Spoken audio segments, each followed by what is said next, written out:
রাজীব কাজ পাগল লোক। কাজের মধ্যে ডুবে থাকলে রাত না দিন তা তো মনেই থাকে না।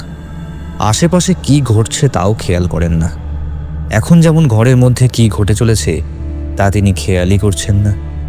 বেশ কিছুক্ষণ ধরে তিনি ল্যাপটপের ওপর হুমড়ি খেয়ে পড়ে আছেন। কয়েকটা ছবি তাকে কোনো কারণে ভাবিয়ে তুলেছে। এখন অনেক রাত, চারদিক নিঝুম। রাজীব ছাড়া এখন আর কেউ এই পাড়ায় মনে হয় জেগে নেই। দূরে কুকুর ডাকছে। রাজীবের শোয়ার ঘরটা দোতলায়। জানালার পাশে একটা জামরুল গাছ আছে। গাছের ডালে সম্ভবত বক জাতীয় কোনো পাখি এসে রাত কাটায়। রোজ রাতে তার ক্যাঁচ ক্যাঁচ আওয়াজ আর ডানা ঝাপটানোর শব্দ পাওয়া যায়। হঠাৎ কি কারণে যেন পাখিটা তারস্বরে চিৎকার করে উঠল। পাখির চিৎকারে রাজীবের ধ্যান ভঙ্গ হলো। সে বিরক্তি সহকারে একবার জানালার দিকে তাকালো। এবার অনুভব করতে পারল যে তার বেশ তেষ্টা পেয়েছে। উঠে জল খেতে যাবে, এমন সময় যেন কানের কাছে কেউ বলে উঠল,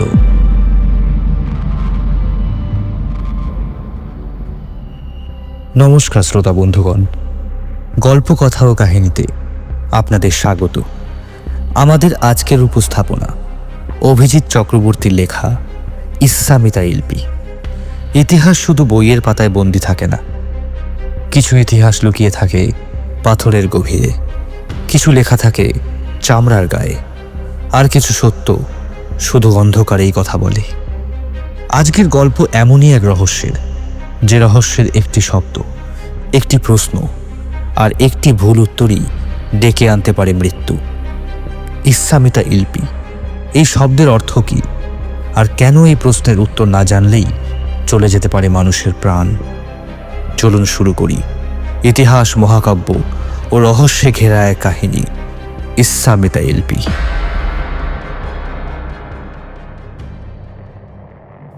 বিখ্যাত প্রত্নতত্ত্ববিদ রাজীব রায়ের সাথে বহুভাষাবিদ অবিনাশ সাহার ফোনে কথা হচ্ছিল। আসাম থেকে অরুণাচল প্রদেশ পর্যন্ত নতুন ট্রেন লাইন বসানোর কাজ চলছে। তাতেই হঠাৎ আবিষ্কৃত হয়েছে একটি পাহাড়ে পাথর দিয়ে বন্ধ করা একটা গুহার মুখ। সেই গুহার ভেতর পাওয়া গেছে একটি তামার বাক্স। সেই বাক্সের মধ্যে একটা অদ্ভুত দর্শন গোল পাথর, এক টুকরো চামড়া, আরও কয়েকটা টুকিটাকি জিনিস। পাথর এবং চামড়াটা নিয়েই দুজনের মধ্যে কথা হচ্ছিল। লিপিগুলো আমার চেনা নয়। পরিচিত লিপিতে লেখা থাকলে পড়ে বুঝতে পারতাম যে এতে কি লেখা আছে। সঙ্গে কি আর কিছু ছিল? সাথে আরো কয়েকটা জিনিস পাওয়া গেছে। তাদের মধ্যে এক টুকরো চামড়া পাওয়া গেছে। চামড়াটার উপরেও সেই একই লিপিতে কিছু লেখা আছে। চামড়ার ওপর লেখা? স্ট্রেঞ্জ। আপনি বলছেন যে পাথরটাকে দেখে আপনার মনে হয়েছে যে সেটা বহু পুরনো, অথচ তার সাথে আবার এমন চামড়াও পেয়েছেন যার উপরে লেখা আছে। প্রাচীন ভারতে তালপাতা, মাটির টালি, পাথর বা ধাতুর উপরে লেখা হতো। চামড়ার ওপর লেখা কিন্তু খুব একটা পাওয়া যায়নি। সেই জন্যই তো বলছি, আপনি তো ভারতের বিভিন্ন আদিবাসী সম্প্রদায়ের প্রাচীন ভাষা নিয়ে গবেষণা করেছেন। আপনি আমাদেরকে একটু হেঁটে পারবেন না? আরে হেল্প তো অবশ্যই করতে পারবো, তবে তার আগে আমাকে তো জিনিসগুলো একবার দেখতে হবে। তাহলে এর মধ্যে একদিন চলে আসুন আমার এখানে। ঠিক আছে, যাব। তবে তার আগে একটা কথা বলুন তো, এই যে জিনিসগুলো আপনি পেয়েছেন তার মধ্যে এমন কোনো কিছু কি পাননি যার সূত্র ধরে তদন্ত করা যেতে পারে? জিনিসগুলো একটা ধাতুর বাক্সের মধ্যে রাখা ছিল, আর বাক্সের ডালার উপর সংস্কৃতে লেখা আছে চিত্রলেখা। আমি শুধু এই লেখাটাই পড়তে পেরেছি। চিত্রলেখা মানে হাইরোগ্লিফিকের মতন কিছু? হাইরোগ্লিফিক? কি বলছেন? না, তেমন তো কিছু দেখিনি। আমি কিন্তু আপনার কথা শুনে যথেষ্ট উত্তেজিত হয়ে পড়েছি রাজীব বাবু, কারণ প্রাচীন ভারতে যদি হাইরোগ্লিফিকের সন্ধান পাওয়া যায় তাহলে বুঝতে পারছেন কি হবে। ইতিহাস সম্পূর্ণ অন্য খাতে বইবে মশাই। আমার কিন্তু অন্য কথা মনে হচ্ছে। আপনি এই লেখাগুলোর অর্থ উদ্ধার করতে পারলে আমরা আবার ইতিহাসের আরেকটা মোড়ের সামনে গিয়ে দাঁড়াবো না তো? আর একটা মোড় মানে কি বলতে চাইছেন? আমি সিন্ধু লিপির কথা বলতে চাইছি। সেটাও তো এক ধরনের চিত্রলেখাই। উফ, বলছেন কি মশাই? আমি আগামী পরশুই যাচ্ছি। তাহলে সাক্ষাতেই সব কথাবার্তা হবে। হ্যাঁ, কেমন? ওকে ওকে, গুড নাইট। রাস্তার আলোটা কাচের জানলা ভেদ করে ঘরের ভেতর এসে পড়েছে। এর ফলে ঘরের ভেতরে অন্ধকার আর নেই। তাতে অবশ্য ননীগোপালবাবুর কোনো সমস্যা হয়নি। দিব্যি নাক ডেকে ঘুমোচ্ছেন। হঠাৎ আলোটা কমে যেতে লাগলো। জানালায় একটা বড় গোল মতন মুখ দেখা দিয়েছে, যেন কেউ একটা উকি মেরে ঘরের ভেতরটা দেখে নিতে চাইছে। একটু পরেই ঘুমন্ত ননীগোপালবাবুর কানে কানে কেউ যেন বলে উঠল, ননীগোপালবাবুর ঘুম খুব গাঢ়। এমন ফিসফিসে আওয়াজে তার ঘুম ভাঙার কথা নয়, ভাঙলও না। সেই গলাটা আবার একই কথা জিজ্ঞাসা করল, তবে এবার আরেকটু জোরে। ননীগোপালবাবু একটু নড়লেন, কিন্তু ঘুম ভাঙেনি। সেই আওয়াজটা এবার আরেকটু জোরে জিজ্ঞাসা করল, এবার ননীগোপালবাবুর চোখ খুলে গেল। আর তার চোখ খুলেই তা ভয়ে ও বিস্ময়ে বড় বড় গোল হয়ে গেল। তবে বিস্ফারিত চোখ নিয়েও তিনি একটাও আওয়াজ করতে পারলেন না। তার আগেই তার মাথাটা সম্পূর্ণ পেছন দিকে ঘুরে গেল, আর মট করে একটা আওয়াজের সঙ্গে সঙ্গে প্রাণবায়ু বেরিয়ে গেল।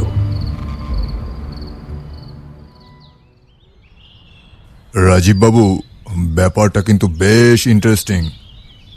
এমনিতে সেভাবে কিছু বোঝা যাচ্ছে না, তবে এই লিপিগুলো আমার একেবারেও অচেনা নয়। অবিনাশ এসেছেন রাজীবের বাড়িতে। সেখানেই বসার ঘরে বসে কথাবার্তা হচ্ছে। অবিনাশ সাহার এই কথাতে রাজীব উৎফুল্ল হয়ে ওঠেন। আমি জানতাম আপনার কাছ থেকে হেল্প পাওয়া যাবে। ভারতীয় উপমহাদেশের বিভিন্ন আদিবাসীদের ভাষা নিয়ে আপনার জ্ঞান ও কাজ আজ আর কারোর অজানা নেই। রাজীব হয়তো আরও কিছু বলতে যাচ্ছিলেন, তার আগেই মোবাইল ফোনটা বেজে উঠল। এক্সকিউজ মি বলে রাজীব মোবাইলটা হাতে নিল। হ্যালো। হ্যালো, রাজীব রায় বলছেন? হ্যাঁ বলছি, আপনি কে? আমি লোকাল থানার সাব ইন্সপেক্টর বলছি। আপনি ননীগোপাল দাসকে চেনেন? হ্যাঁ চিনি।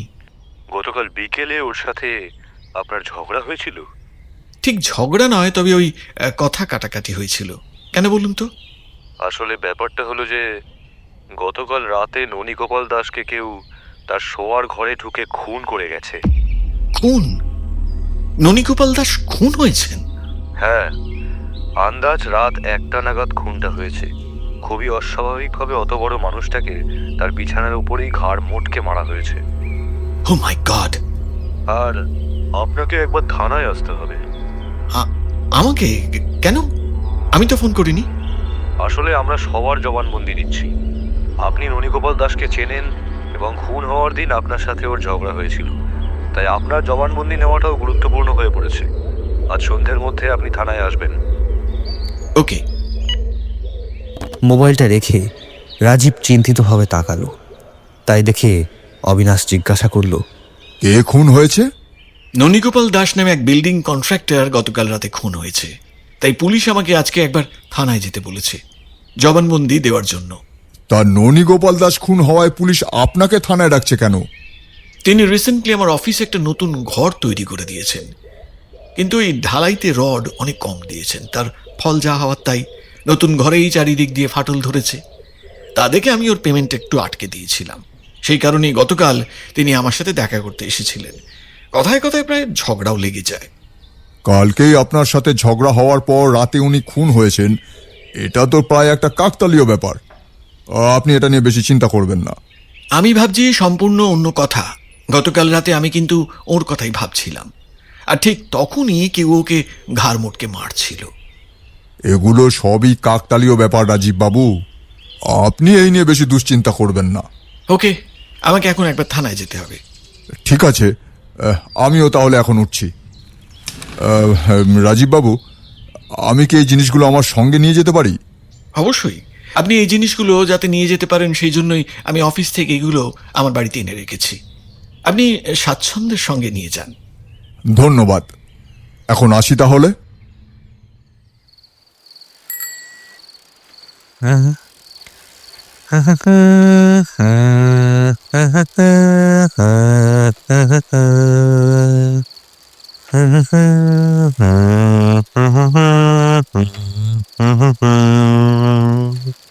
আজকে বেচা কেনাটা ভালো হয়েছে। পকেটে বেশ কিছু টাকা। সুনামগড়ের বাজারে অসিতের মুদিখানা। যেদিন একটু বেশি বিক্রি হয় সেদিন রাতে দোকান বন্ধ করে অসিত হারুর দেশি মদের দোকানে হাজির হয়। আজও তার অন্যথা হয়নি।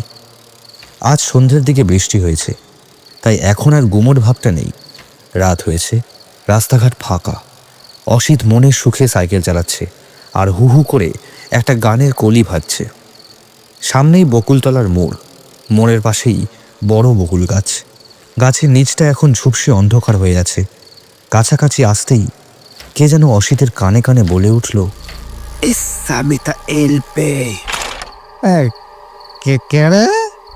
ঘ্যাঁচ করে ব্রেক চাপে সে। চারদিকে তাকিয়ে আবার বলে, কে? কার মিতা শিল্পী? এবার সামনে থেকেই আবার কথাটা ভেসে আসে, ইসামিতা এলপি। শব্দের উৎসের দিকে তাকিয়ে সে দেখতে পায় একটা হালকা ধোঁয়ার মতো কি যেন জমাট বাড়ছে। ধীরে ধীরে সেটা একটা অবয়ব নিচ্ছে। ওটা কি মানুষের মতো কিছু? না, এত বড় তো মানুষ হয় না। অসিত সাইকেল থেকে নেমে পড়ে। আজকে মনে হয় নেশাটা বেশি হয়ে গেছে। সেই ধোঁয়াটে অবয়বটা আবার বলে, ইসামিতা এলপি। অসিতের নেশা ছুটে গেছে। সে যে বিপদে পড়েছে তা সে বিলক্ষণ বুঝতে পেরেছে। সে তোতলাতে তোতলাতে বলল, আমি আমি কিছু আমি কিছু বুঝতে পারছি না। ধোঁয়াটে অবয়বটা আরও একটু স্পষ্ট হয়েছে। তাই দেখে অসিত সাইকেল ফেলে ওরে বাবারে, ওরে বাবারে বাঁচাও বলেই পিছনে ঘুরে দৌড়তে শুরু করলো। কিন্তু কয়েক পা যেতেই সেই ধোঁয়াটে মূর্তিটা তার ঘাড়ের উপর ঝাঁপিয়ে পড়ে। এক হ্যাঁচকা টানে অসিতের মাথাটা পিছনের দিকে ঘুরে যায়। শুধু একটা মট করে আওয়াজের পরে ঝুপ করে একটা শব্দ।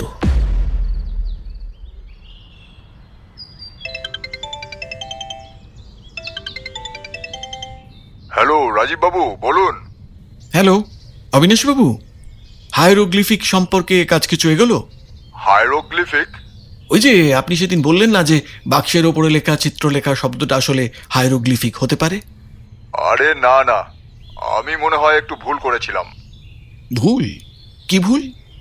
আমি দুটো লেখাই পড়ার চেষ্টা করেছি, তবে আমার মনে হচ্ছে চিত্রলেখা শব্দটা এখানে হায়ারোগ্লিফিকের প্রতিশব্দ হিসাবে ব্যবহার করা হয়নি। তবে আমার মনে হয় এটা একটা নাম, বুঝলেন? আচ্ছা, আপনি আমাকে একটা বিষয় একটু হেল্প করুন তো। কি হেল্প? চিত্রলেখা নামে কোনো ঐতিহাসিক চরিত্র আছে কি, বলতে পারবেন? রাজীব একটু ভাবার চেষ্টা করলো, তারপর বলল, ঐতিহাসিক চরিত্র আছে কিনা ঠিক মনে পড়ছে না, তবে এই মুহূর্তে একটা পৌরাণিক চরিত্রের কথা মনে পড়ছে। কোন চরিত্র? তার সম্বন্ধে কি এখন আমাকে কিছু বলা যাবে? অবশ্যই বলা যাবে। শুনুন, এখন যেখানে অসম রাজ্যের তেজপুর শহর, একসময় সেখানে ছিল শোণিতপুর।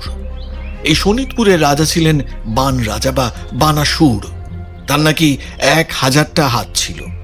শিব যখন তাণ্ডব নৃত্য করেছিলেন তখন তিনি 1000টা হাতে মৃদঙ্গ বাজিয়ে শিবকে সাহায্য করেছিলেন।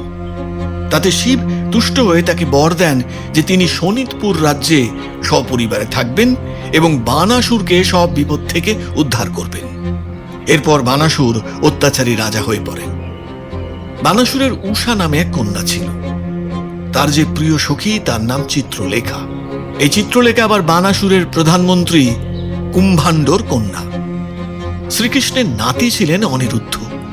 অনিরুদ্ধ অত্যন্ত সুপুরুষ এবং বীর। উষা অনিরুদ্ধর প্রেমে পড়েন। কিন্তু উষা শোণিতপুরে থাকলেও অনিরুদ্ধ আছেন দ্বারকাতে। দুটো স্থানের মধ্যে দূরত্ব অনেক, তাহলে উষার মনোকামনা পূর্ণ হবে কেমন করে? এবার এগিয়ে এলেন চিত্রলেখা। তিনি মায়া জানতেন। সেই মায়ার বলে একদিন দ্বারকা থেকে ঘুমন্ত অনিরুদ্ধকে নিয়ে চলে এলেন শোণিতপুরে উষার কক্ষে। উষা তার কক্ষে লুকিয়ে রাখলেন অনিরুদ্ধকে। দুজনের গান্ধর্ব মতে বিয়ে হয়। কিছুদিন বাদে বানাসুর জানতে পারলেন যে অনিরুদ্ধ উষার কক্ষে লুকিয়ে আছেন। ক্রুদ্ধ বানাসুর সৈন্য পাঠালেন অনিরুদ্ধকে বন্দী করার জন্য, কিন্তু অনিরুদ্ধর কাছে যুদ্ধে তারা পরাস্ত হলেন। তারপর বানাসুর স্বয়ং অনিরুদ্ধর বিরুদ্ধে যুদ্ধে অবতীর্ণ হন। যখন কোনোভাবেই তিনি অনিরুদ্ধর সাথে পেরে উঠছেন না, তখন তিনি মায়াজাল বিস্তার করে তাকে বন্দী করেন। এদিকে শ্রীকৃষ্ণ নারদের কাছ থেকে জানতে পারেন যে তার নাতি অনিরুদ্ধ শোণিতপুরে বন্দী আছেন। তখন তিনি শোনিতপুর আক্রমণ করেন। শ্রীকৃষ্ণ এবং বানাসুরের মধ্যে যুদ্ধ আরম্ভ হয়। বানাসুর যখন যুদ্ধে প্রায় হেরে যাচ্ছিলেন, এমন সময় স্বয়ং মহাদেব বানাসুরের পক্ষে যুদ্ধে অবতীর্ণ হন, কারণ তিনি এর আগে বানাসুরকে বর দিয়েছিলেন যে তিনি তাকে বিপদ থেকে রক্ষা করবেন। শুরু হয় হর ও হরির ভয়ঙ্কর যুদ্ধ। এরপর চিত্রলেখার কি হয় তা আমার সঠিক জানা নেই। বুঝলাম। এখন দেখতে হবে এই বাক্সের উপর লেখা চিত্রলেখা কি উষার প্রিয় সখী স্বয়ং নাকি অন্য কেউ। আর যেই হোক না কেন তার সাথে এই লিপির কোনো সম্পর্ক আছে কিনা সেটাও দেখতে হবে। হ্যাঁ, তবে যেটাই হোক আমার মনে হয় এর থেকে ভারতের প্রাচীন ইতিহাস সম্পর্কে অনেক কিছু জানা যাবে। হ্যাঁ, তা তো অবশ্যই। আচ্ছা, আপনি লেখাটা কতটা পড়তে পারলেন? বেশ কিছুটা পড়েছি। তাতেই মনে হয়েছে যে চিত্রলেখা নামে কেউ একজন ছিলেন। আমি এখনো বাকিটা পড়ার চেষ্টা করে যাচ্ছি। তবে একটা কথা আমাকে খুব ভাবাচ্ছে, বুঝলেন? কি কথা? এখানে কয়েকটা জায়গায় লেখা আছে ইসামিতা ইলপি। এই কথাটা আমি আগেও কোথাও পড়েছি, তবে কোথায় পড়েছি সেটা এখন মনে করতে পারছি না। মনে করার চেষ্টা করুন। এখান থেকে হয়তো আমরা কিছু সূত্র পেয়ে যেতে পারি। কথাটা কোথায় লেখা আছে, পাথরটাতে না চামড়ায়? দুটো জায়গাতেই লেখা আছে। ইসামিতা ইলপি, এমন শব্দ তো আমি আগে কখনো শুনেছি বলে মনে পড়ছে না। রাজীব বাবু, প্লিজ আমাকে আরো 2 দিন সময় দিন। আমি লেখাটা আশা করি পড়তে পারবো। ঠিক আছে, চেষ্টা করে দেখুন। আর একটা কথা বলি, কাকতালীয় হলেও আমার কেমন যেন একটা লাগছে ব্যাপারটা। কি ব্যাপার বলুন তো? ওই যে সেদিন আপনি বললেন না, আপনার কোন একজন পরিচিতের কথা আপনি রাত্রে ভাবছিলেন, আর পরদিন শুনতে পেলেন যে তিনি নাকি খুন হয়েছেন। বুঝলেন, আজকেও আমার সাথে ঠিক একই ঘটনা ঘটেছে। কি বলছেন? হ্যাঁ, গতকাল রাতে আমি অসিত নামে একজনের কথা ভাবছিলাম। আসলে তেমন কিছুই না, ওর মুদিখানা দোকান থেকে আমার বাড়িতে কিছু জিনিস আসে। গতকাল রাতে দেখছিলাম যে অসিত হিসাবে কিছু ভুল করেছে, আর আজকেই শুনলাম অসিত খুন হয়েছে। কিন্তু আরো আশ্চর্যের বিষয়টা কি জানেন? খুন হওয়ার ধরনটাও ঠিক আপনার ওই চেনা ব্যক্তি খুন হওয়ার মতোই। ওকেও কেউ ঘাড় মোটকে মেরেছে। সে কি, এখানে কি কোনো সিরিয়াল কিলারের উপদ্রব শুরু হলো? কি জানি, আমরা তো শুধুমাত্র 2টো ঘটনার কথাই জানতে পেরেছি। যদি এমন ঘটনা আরো ঘটে তখন তাহলে ভাবতে হবে, হয়তো সিরিয়াল কিলারই হবে। রাজীব কাজ পাগল লোক। কাজের মধ্যে ডুবে থাকলে রাত না দিন তা তো মনেই থাকে না। আশেপাশে কি ঘটছে তাও খেয়াল করেন না। এখন যেমন ঘরের মধ্যে কি ঘটে চলেছে তা তিনি খেয়ালই করছেন না। বেশ কিছুক্ষণ ধরে তিনি ল্যাপটপের ওপর হুমড়ি খেয়ে পড়ে আছেন।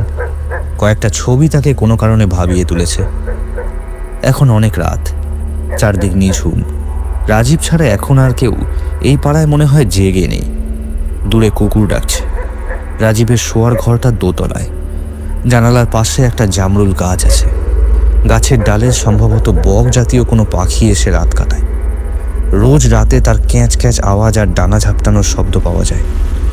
হঠাৎ কি কারণে যেন পাখিটা তারস্বরে চিৎকার করে উঠল। পাখির চিৎকারে রাজীবের ধ্যান ভঙ্গ হলো। সে বিরক্তি সহকারে একবার জানালার দিকে তাকালো। এবার অনুভব করতে পারল যে তার বেশ তেষ্টা পেয়েছে। উঠে জল খেতে যাবে, এমন সময় যেন কানের কাছে কেউ বলে উঠল, ইসামিতা ইলপি। কে কে বলল কথাটা? রাজীব চতুর্দিকে তাকায়, কিন্তু কাউকে দেখতে পায় না। তবু তার গাটা কেমন যেন ছমছম করে ওঠে। বাড়িটা দোতলা। একতলা এবং দোতলা মিশিয়ে বাড়িতে অনেকগুলো ঘর হলেও থাকার মানুষ মাত্র 3টি। রাজীব নিজে, তার স্ত্রী এবং 5 বছরের শিশুপুত্র। তবে বর্তমানে বাড়িতে রাজীব একাই আছে, কারণ তার স্ত্রী এবং পুত্র গেছে তার শ্বশুর বাড়ি। সে মনে মনে ভাবল, না, এবার শুয়ে পড়তে হবে, নয়তো একটানা কাজ করতে করতে মাথাটাই খারাপ হয়ে যাবে।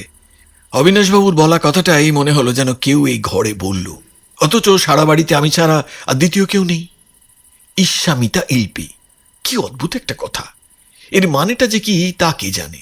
এই কথাগুলো বারবার ভাবতে ভাবতে যেন মনে হচ্ছে কেউ আমার সামনে কথাগুলো বলছে। রাজীব উঠে ঘরের এক কোণায় যায়। সেখানে একটা টেবিলের ওপর জলের বোতল রাখা আছে। একটা বোতল নিয়ে তার মুখটা খুলে জল খেতে যাবে, এমন সময় যেন কেউ আবার বলে উঠল, ঈশামিতা এলপি। রাজীব ভীষণ চমকে গেল। হাত থেকে জলের বোতলটা পড়ে গেল। ভরা জলের বোতল কাত হয়ে জল ঢালতে লাগলো শুকনো মেঝেতে। ভিজে যেতে লাগলো সারা মেঝে। কে আবার কে বললো কথাটা? এবার তো আর মনের ভুল নয়। এবার সে সত্যি সত্যি শুনেছে। ঘরের ভেতর থেকে কেউ যেন তাকে কিছু জিজ্ঞাসা করছে, জানতে চাইছে তার কাছ থেকে কিছু। বিছানায় ল্যাপটপটা খোলা। বিছানার পাশে একটা মৃদু আলো জ্বলছে। এই দুটো আলো ছাড়া ঘরে আর কোনো আলো নেই। ফলে ঘরে একটা অদ্ভুত ছায়া ছায়া পরিবেশ সৃষ্টি হয়েছে। রাজীব শব্দের উৎস আন্দাজ করে তাকালো। হ্যাঁ, এবার তার নজরে পড়েছে বড় জানালাটার পাশে দেওয়ালের ধারে একটা ধোঁয়াটে ছায়া মূর্তি। ওটা কি মানুষের ছায়া নাকি অন্য কিছু? ছায়াটা যেন বাতাসে ভাসছে, মাথাটা গিয়ে সিলিংয়ে ঠেকেছে। এবার ধোঁয়াটে ছায়াটা তার দিকে এগিয়ে আসতে লাগলো। এবার সে মূর্তিটাকে যেন আরেকটু ভালোভাবে দেখতে পাচ্ছে। মূর্তিটা সারা শরীরে সরু সুতোর মতো অনেক ধোঁয়ার কুণ্ডলি যেন কিলবিল করছে। দেখে মনে হচ্ছে সরু সুতোর মতন ধোঁয়ার কুণ্ডলি নিয়েই অবয়বটা তৈরি। এই ধোঁয়াটে মূর্তিটার দুটো হাত এবং দুটো পা আছে। সেগুলো অনেকটা গরিলার মতো। তবে মূর্তিটা হেঁটে আসছে নাকি উড়ে উড়ে আসছে তা বোঝা যাচ্ছে না। রাজীব চিৎকার করে উঠল, কে? আমার কাছে কি চাই? কিন্তু ধোঁয়াটে মূর্তিটা রাজীবের কথার কোনো উত্তর দিল না। ঠিক একরকমভাবেই তার দিকে এগিয়ে আসতে লাগলো। রাজীবের সমস্ত জ্ঞান বুদ্ধি গুলিয়ে গেছে। এখন যে এখানে দাঁড়িয়ে থাকলে তার সমূহ বিপদ, সেটাই তার আর মাথায় আসছে না। পা দুটোও যেন অত্যন্ত ভারী, যেন মেঝের সাথে আটকে রয়েছে। ছায়া মূর্তিটা রাজীবের থেকে আর মাত্র হাত দুয়েক দূরে। আর কয়েক মুহূর্ত, তারপরেই যে কি হবে রাজীব কল্পনাও করতে পারছে না। ভয়ে তার সারাটা শরীর ঠক ঠক করে কাঁপছে। এমন সময় পাশের টেবিলের উপর তার মোবাইলটা বেজে উঠল। ডুবন্ত মানুষ যেমন খড়কুটোকে আঁকড়ে ধরে, রাজীব ঠিক সেভাবেই অত্যন্ত ক্ষিপ্রতার সাথে মোবাইলটা নিয়ে কল রিসিভ করে কানে ঠেকাল। উল্টো দিকে অবিনাশবাবুর গলা। হ্যালো রাজীব বাবু। হ্যালো রাজীব বাবু, আপনি ঠিক আছেন তো? রাজীবের গলা শুকিয়ে গেছে। সে কোনো মতে বলতে পারল, বাঁচাও, বাঁচাও, বাঁচাও। আমি বুঝতে পেরেছি রাজীব বাবু, আপনি এক্ষুনি বলুন চিত্রলেখা। রাজীব অবিনাশের কথা বুঝতে পারেনি। ইতিমধ্যে সেই ছায়ামূর্তিটা এক হাতে রাজীবের গলা টিপে ধরেছে। সে শ্বাস নেওয়ার জন্য ছটফট করছে। এবার সেই মূর্তিটা অন্য হাতে রাজীবের মাথাটা ধরল, যেন সে মাথাটা মুচড়ে ঘাড়টা ভেঙে দিতে চায়। ওদিকে অবিনাশ চিৎকার করে চলেছে, হ্যালো রাজীব বাবু, শুনতে পাচ্ছেন? হ্যালো রাজীব বাবু, প্লিজ আপনি একবার চিত্রলেখা শব্দটা উচ্চারণ করুন। চিত্রলেখা। এবার রাজীব অবিনাশের কথাটা বুঝতে পেরেছে। সে কোনো রকমে ভাঙা ভাঙা গলায় উচ্চারণ করলো, চিত্রলেখা। সঙ্গে সঙ্গে যেন ম্যাজিক। কোথায় সেই ছায়ামূর্তি আর কোথায় কি? কোথাও কিছু নেই। যেন এইমাত্র এই ঘরের ভিতরে কিছুই হয়নি। শুধু ফোনে তখনও অবিনাশবাবু চিৎকার করে চলেছেন, হ্যালো রাজীব বাবু। হ্যালো রাজীব বাবু, আপনি ঠিক আছেন তো? হ্যালো, প্লিজ কথা বলুন রাজীব বাবু। হ্যালো হ্যালো, আপনি কি আমার কথা শুনতে পাচ্ছেন? হ্যালো রাজীব বাবু। বোতলের জলটা প্রায় শেষ হয়ে গেছে। ঘরের একটা দিকে জলে জল। রাজীব অন্য মনস্কের মতো পা বাড়াতে গিয়ে দরাম করে একটা আছাড় খেল। সেদিন রাতেই অবিনাশ গাড়ি নিয়ে চলে আসেন রাজীবের বাড়ি। রাজীবের বসার ঘরেই এখন তিনি বসে আছেন।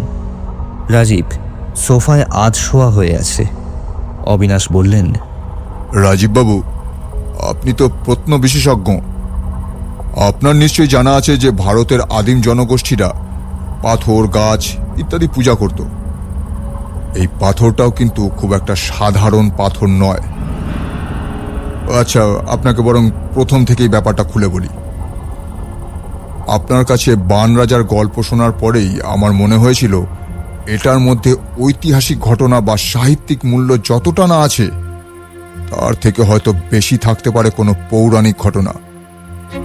আর সেটা মনে হতেই আমার এক বন্ধুর কাছে যাই। সে পুরাণ বিষয় বিশেষজ্ঞ। তার কাছ থেকে জানতে পারি যে শোনিতপুর রাজ্যে ছোট বড় অনেক আদিবাসী গোষ্ঠী বাস করত। তাদের মধ্যে ব্ল্যাক ম্যাজিকের চলটা ছিল খুব বেশি, এই কালা জাদু আর কি। এইরকমই বেশ কিছু আদিবাসী গোষ্ঠীর সাথে যোগাযোগ ছিল চিত্রলেখার। কোনো এক আদিবাসী গোষ্ঠীর কাছ থেকে অদ্ভুত এক বিদ্যাও আয়ত্ত করেছিলেন তিনি, যার মাধ্যমে কোনো এক ভয়ঙ্কর পিশাচকে নিজের নামে বশ করা যায়। এই পিশাচ অবদ্ধ। তবে চিত্রলেখা এই পিশাচকে একটু অন্যভাবে কাজে লাগিয়েছিলেন। এই পিশাচ শুধুমাত্র রাত্রে সক্রিয় থাকে। প্রভু মনে মনে যার কথা চিন্তা করেন, সে একলা থাকলেই পিশাচ তার কাছে গিয়ে হাজির হয়। তারপর তাকে সে জিজ্ঞাসা করে যে সে কোন পক্ষে। উত্তরে চিত্রলেখা বললেই সে ছেড়ে দেয়। আর যদি সে বলতে না পারে, তাহলে সেই লোকটিকে পিশাচ হত্যা করে। শ্রীকৃষ্ণের সাথে বান রাজার যুদ্ধে চিত্রলেখা এই পিশাচকেই কাজে লাগিয়েছিলেন। রাতে পিশাচ শ্রীকৃষ্ণের সৈন্য সামন্তের তাঁবুতে হানা দিত। কোনো সৈন্য একলা থাকলেই তাকে সে হত্যা করত। এভাবে অনেক সৈন্য সে হত্যা করেছে। এর ফলে যুদ্ধটা কিছুদিন ধরে চলেছিল। তবে যতদিন না মহাদেব এই যুদ্ধে যোগদান করেন, ততদিন শ্রীকৃষ্ণের সেনাবাহিনীকে এই পিশাচ যথেষ্ট বেগ দিয়েছিল। কিন্তু মহাভারতে তো এরকম পিশাচের কথা লেখা নেই। বাক্সটার মধ্যে যে চামড়ার টুকরোটা পাওয়া গেছে, তাতেই এই কথাগুলো লেখা আছে। ইসামিতা এলপি। এই কথাটার অর্থ হলো তুমি কোন পক্ষে। উত্তরে চিত্রলেখা বললেই পিশাচ তাকে ছেড়ে দিত।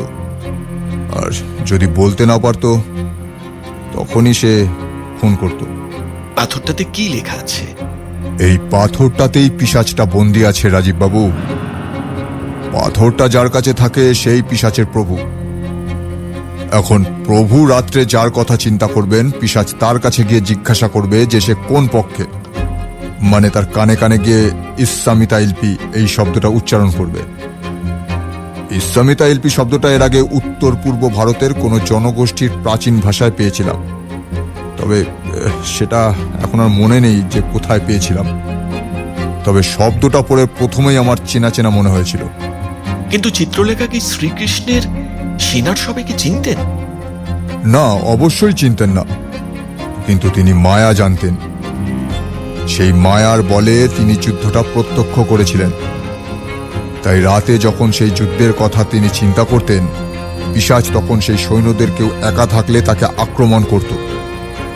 বান রাজার সৈন্যদেরকে শেখানো হয়েছিল যে কেউ ইসামিতা এলপি জিজ্ঞাসা করলে তাকে চিত্রলেখা বলে উত্তর দিতে হবে।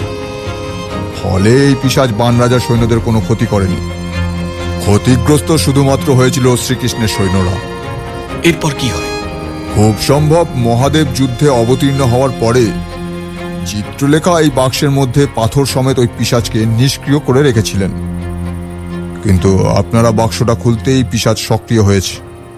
এই পিশাচ তো খুবই বিপজ্জনক। একে কিভাবে নিষ্ক্রিয় করা যায়? চামড়াটাতে সেই তথ্যও লেখা আছে। পাথরটা বাক্সটার ভেতরে রেখে বাক্সটা বন্ধ করে দিলেই পিশাচ আবার নিষ্ক্রিয় হয়ে বাক্সের ভেতরেই পড়ে থাকবে। কয়েকদিন পরেই শোনা গেল সব জিনিস সমেত বাক্সটা চুরি গিয়েছে। অনেক তদন্ত হলো, কিন্তু বাক্সটার কোনো খোঁজ পাওয়া গেল না। আসলে এটার খোঁজ তো জানে শুধু রাজীব আর অবিনাশ। বাক্সটা তখন পাথরটাকে বুকে নিয়ে ঘুমিয়ে আছে ব্রহ্মপুত্র নদের অতলে। আবার কখনো হয়তো কেউ এটাকে খুঁজে পাবে, বাক্সটাকে খুলবে, আর পিশাচটা কোনো রাতে কাউকে গিয়ে জিজ্ঞাসা করবে, ইসামিতা এলপি।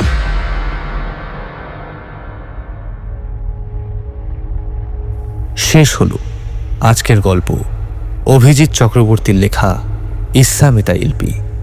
রাজীবের ভূমিকায় রাজ চট্টোপাধ্যায়, অবিনাশের ভূমিকায় নিরুপম নাথ, আবহ নির্মাণ সায়ক পাল, প্রচ্ছদ অলঙ্করণ আকাশ, পরিচালনায় সমীরণ, গল্প পাঠে অন্যান্য চরিত্রে সহ পরিচালনা এবং গল্পের সূত্রধর আমি সোহম।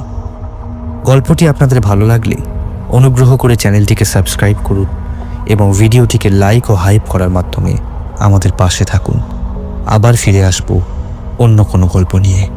ততদিন শুনতে থাকুন গল্প, কথা ও কাহিনী।